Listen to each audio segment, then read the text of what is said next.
How do you tell if someone is telling a lie? Look them straight in the eyes and ask a direct question to see if they'll react nervously. Observe curiously if they'll bite their lip, scratch their head, or avoid eye contact. Well, then you might just want to improve your approach, because that is basically how any person will react when being asked a question in a stressful situation. Wouldn't it be nice if that was the case, though? You could spot any lie easily, and your life might be much easier. But, well, that's not how things go.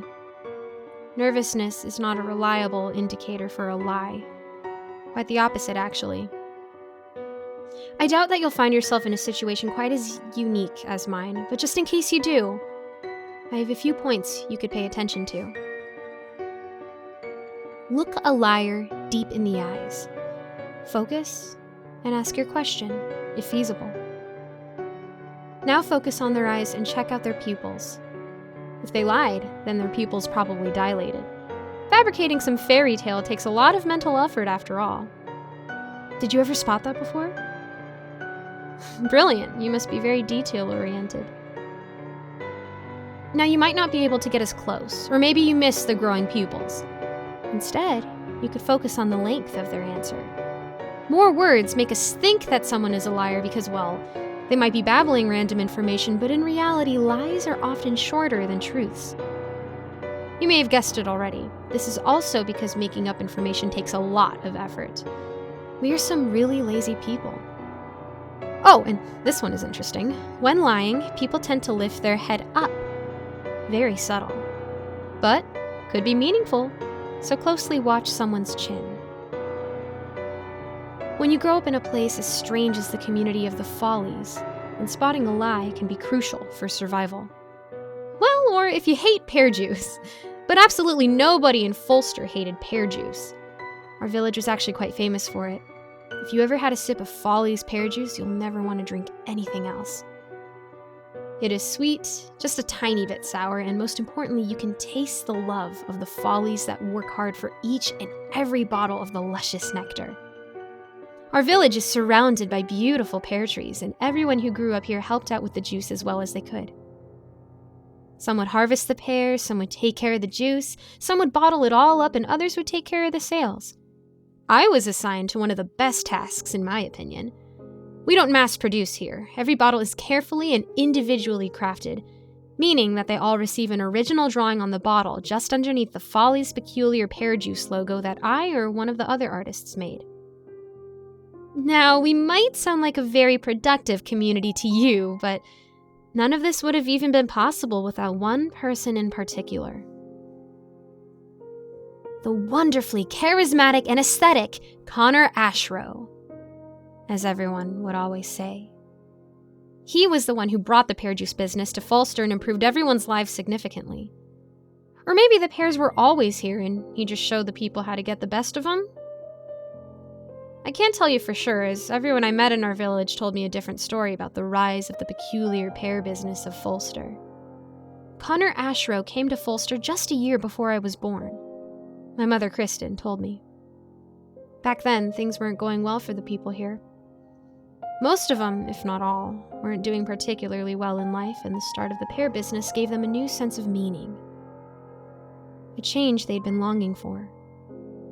But most importantly, it gave them a family. Not everyone here used to feel like they belonged somewhere, but eventually they found each other, and Connor found them. Now everyone in Folster was happy. I wouldn't know how things used to be before that.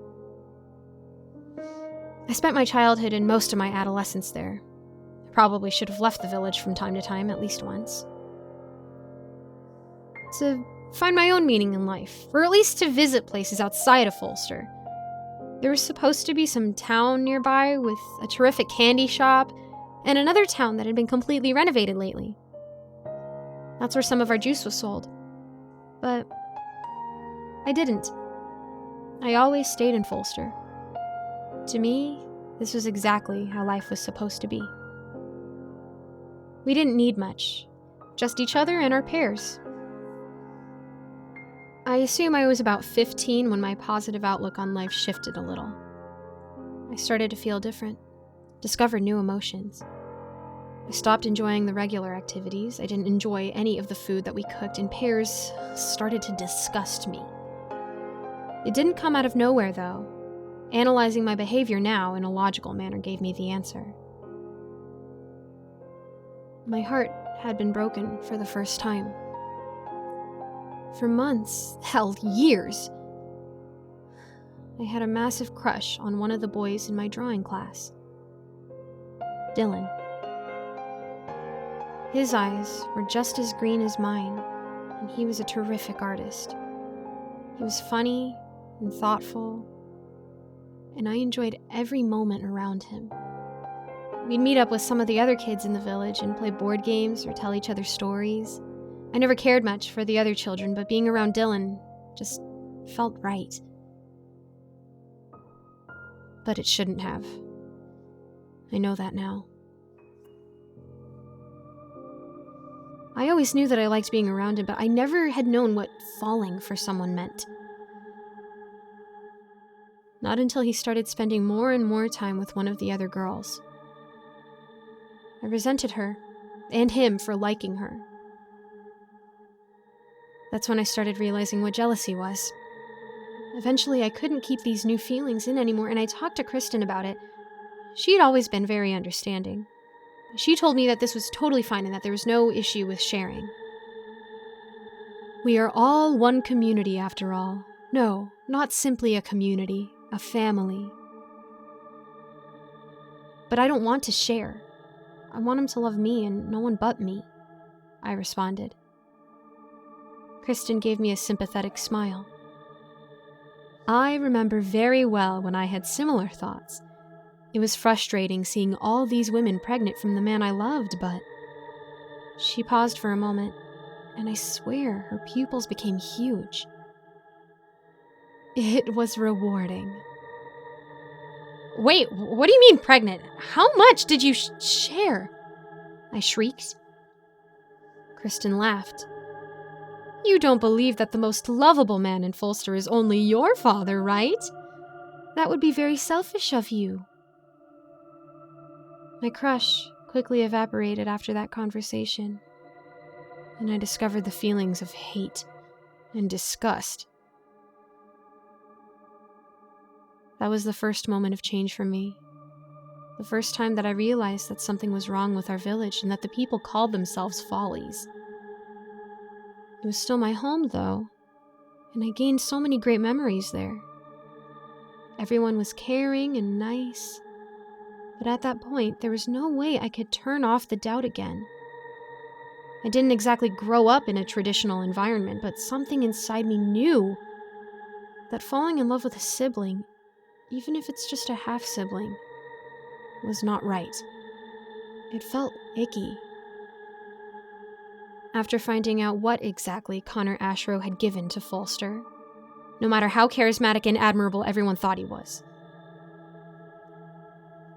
I assume I was about 19 when things here started changing for the worse. More people left the village. This hadn't happened for as long as I could remember, but all of a sudden people would pack up their bare necessities and disappear into the night. Not even saying goodbye. More frequently than ever, people from the outside world would just show up and do checkups. I was never allowed to talk to them much, which made me even more suspicious. But the final straw was that the Pear business crashed and burned. We had a few years of terrible harvest, and the juice had turned incredibly sour. There was far less work, and everyone started getting extremely bored. But Connor promised that things would turn better soon. That something spectacular was waiting for us at the annual Pear Festival if we just kept going and stayed together. He had saved up a batch of the sweetest and most delicious bottles of peculiar pear juice, and he decided that it would not be sold but instead be savored by the lovely people of Folster. The festival wasn't coming for a few months, though, and so people became even more fussy over time. And there was even less to do. They didn't need many drawings anymore, and I wasn't feeling much up to it anyway, so I found something else to spend my time with. I had grown even more suspicious of Connor. I needed to know more about this man who apparently changed everything in our village for the better. So one day when everyone was having dinner in the community hall, I snuck into his home. While he was the spouse and father of many here, nobody was allowed to live there with him. Only short visits were accepted, which made it obvious for me that he was hiding something in there.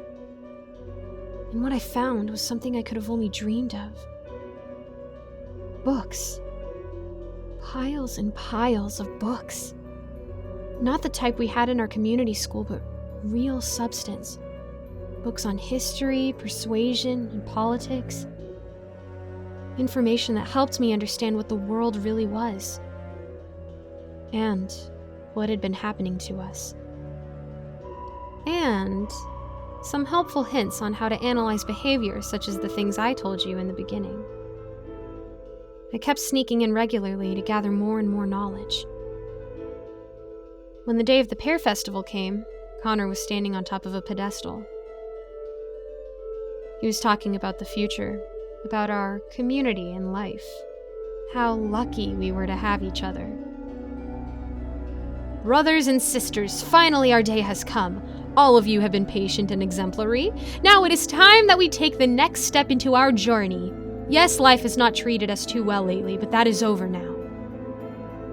Connor Ashrow may have been incredibly smart, but everyone slips up sometimes.